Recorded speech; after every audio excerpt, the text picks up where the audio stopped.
What About Mirabel by GryffindorGyrl1997, Chapter 2. Upon returning to the village, they headed straight for the Silvers' home, returning Augusto into the relieved arms of his parents.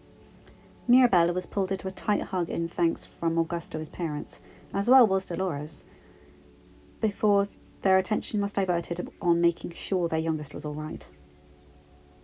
Mirabel and Dolores made their leave, and Isabella, who had been keeping the family company until they returned, followed them outside. "I am going to go home to make sure everything is prepared for my proposal tonight," Isabella told both of them, throwing her perfect hair over her shoulder. "Mirabella, why don't you leave Dolores alone? You've bothered her enough. Let's get you back home and out of the way so that you don't mess anything up for tonight." Mirabel gripped the strap of her bag, shifting uncomfortably, eyes on the ground. "Oh, okay," she managed. "No, I still need Mirabel's help today," Dolores said, shooting her older prima a glare. "You go back and worry about your proposal yourself, Isa. Mirabel is fine with me." Mirabel shot her a surprised look, but didn't protest. "What else could she possibly help you with?" said Isabella, looking at Dolores like she was crazy. "That's not your business." Dolores rolled her eyes. "Come on, Mira. Goodbye, Isabella." Mira looked between the two nervously before following Dolores, who had already started down the path.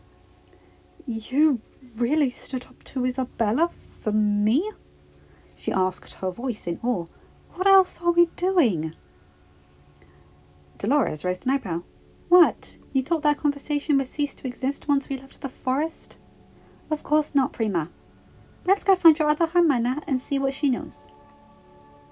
They found Louisa moving the bridge so that it was more convenient for the people crossing there. "You talk to her. I don't think she'll talk to me the same way." Dolores hung back. Mirabel froze. "Are you sure?" she asked, suddenly very hesitant. "Vamos," Dolores said, waving her forward.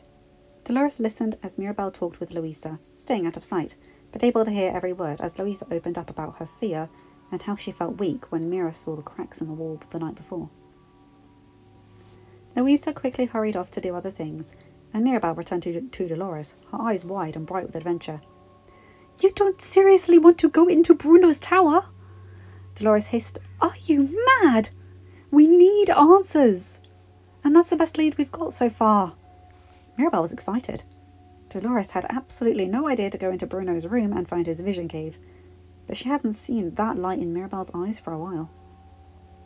"Fine, but we won't have time today. Not with the dinner and the proposal. I can already hear everyone starting to panic to get everything in place." Mirabel tilted her head. "Okay," she said, studying Dolores. "Tomorrow. It's a plan." They started to head back to Casita, and Mirabel startled Dolores with a question. "Why are you sad about the proposal?" "Sad? I'm not sad," Dolores said quickly.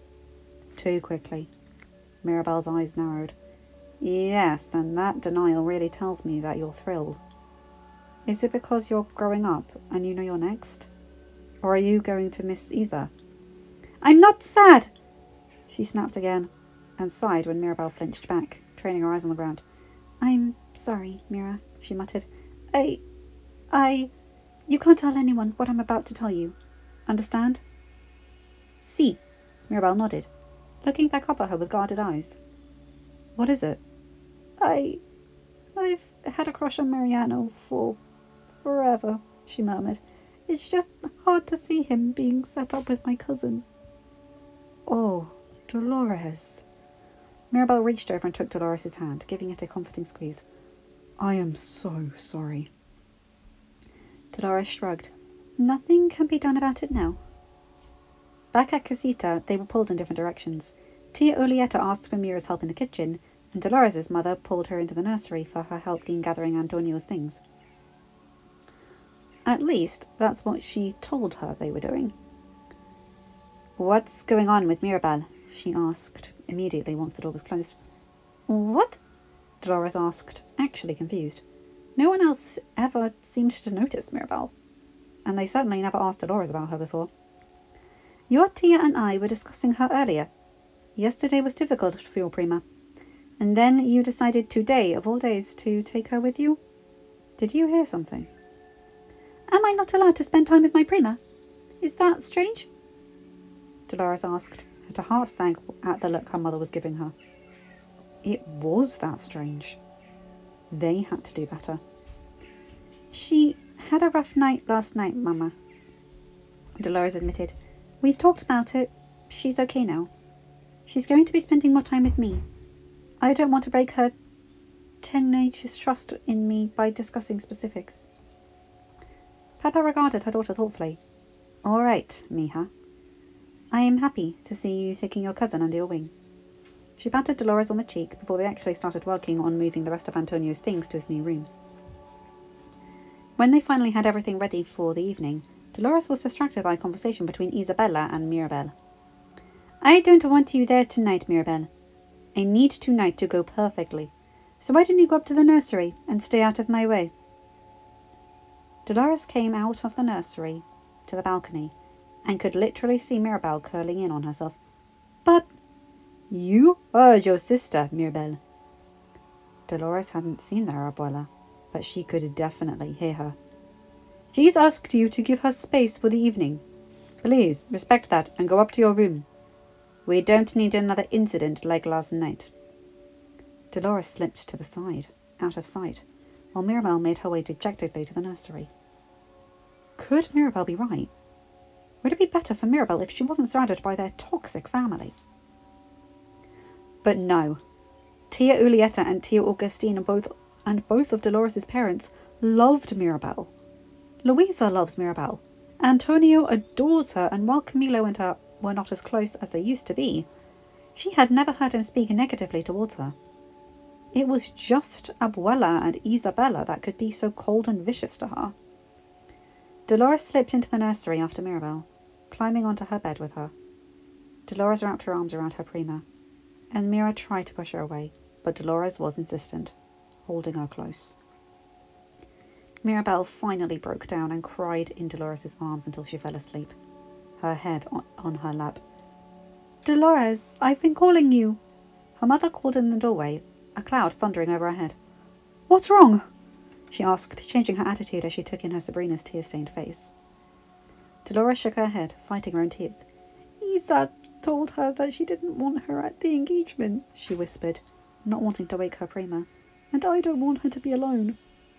Does Julieta know that she said that? Because she wouldn't stand for that. Abuela agreed with Isabella. Dolores looked at her mother with wide eyes. How did it get this bad? Mira isn't some curse on our family, Mama. Mirabel loves this family. The look in Peppa's eyes was unreadable, but the storm made it clear the inner turmoil her mother was feeling. I will take care of this. You two stay up here. She pecked Dolores on top of her head. I am proud of you, Mija. Dolores listened as her mother went downstairs and made excuses for Mirabel and Dolores, stating that most must have exhausted from their trip that morning and had fallen asleep, and she couldn't wake them. It was a weak excuse, especially considering she still had a storm cloud over her head, made worse by Abuela commenting on it, indicating her distress. Dolores and Mirabel were quickly dismissed and forgotten about as the evening went on, resulting in Isabella getting engaged to Mariano. While Dolores felt for her prima, she should have been absolutely allowed as her hermana's engagement. Dolores was also relieved that she didn't have to be present. Hearing it all was bad enough. After a while, Dolores lay down with her cousin in her bed, getting comfortable. That was how her mama and Tia Julieta found them, hours later, after everyone else had gone to bed. Mia, wake up, Julieta said gently to Mirabel.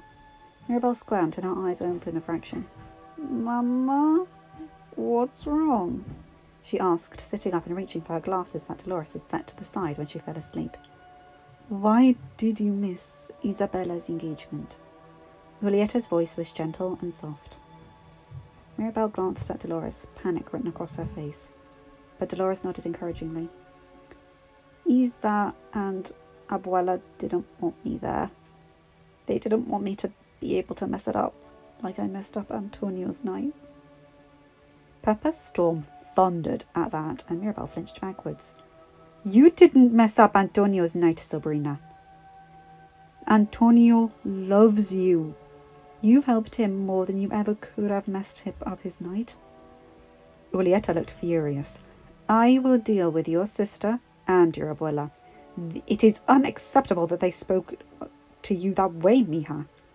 She cupped her daughter's face, but Mirabel was shaking her head. That will just make Isa more angry with me. I don't want her to be angry with me. You let me handle Isabella. Julieta's voice was firm and angry, something that was rare coming from the gentle healer. You haven't done anything wrong, Mira. Don't let them make you think you have. Dolores squeezed her prima's hand in support. Relaxing at the grin she shot her. Dolores couldn't believe just how much of their relationship had changed over the course of one day. How willing Mira was to talk to her, to forgive her. It reflected Mirabel's character, and how much stronger she was than any other person in this house. Gracias, Mama, Mirabel murmured. Do you want to have a sleepover in my room tonight? Dolores asked without thinking, barely paying attention to the looks of pride and approval her Mama and her tia sent her. Mirabel's eyes widened. Only if I wouldn't be a bother, she trailed off, but Dolores just raised an eyebrow, pulling her prima off the bed. Perfecto, she grinned. You get changed and ready for bed, then come on over. Mirabel still looked kind of shocked, but Dolores figured it was decided, and left to give her some privacy. Peppa followed her outside, leaving the other mother and daughter duo alone. I am so proud of you, she repeated her words from earlier. We will take care of this, I promise. Later that night, Dolores opened her door a crack and did her normal hearing test for her family members, relaxing when she determined that all the heartbeats were accounted for. What are you doing? Mirabel asked from where she was getting into comfortable in her bed. Dolores blushed. Nobody knew about her nightly routine, but she figured this was how you built a relationship. She couldn't expect her prima to be the only one being vulnerable. I listen each night before I go to sleep to make sure everyone is here, she murmured quietly. That's what I was doing when I heard you last night. Oh. Mira seemed to be processing this information. That's so sweet, Dolores. Dolores climbed into bed. That actually makes me feel stoked. Dolores interrupted, laughing a little at herself. Loved, Mirabel corrected. It makes me feel loved. You are loved, Mira. Even if you don't always see it. You are loved. And they both fell asleep, comfortable in each other's presence. End of chapter. Hi guys, hope you enjoyed that because, oh boy. Yeah, toxic family relationships much. But it looks like they have got two mama bears in their corner.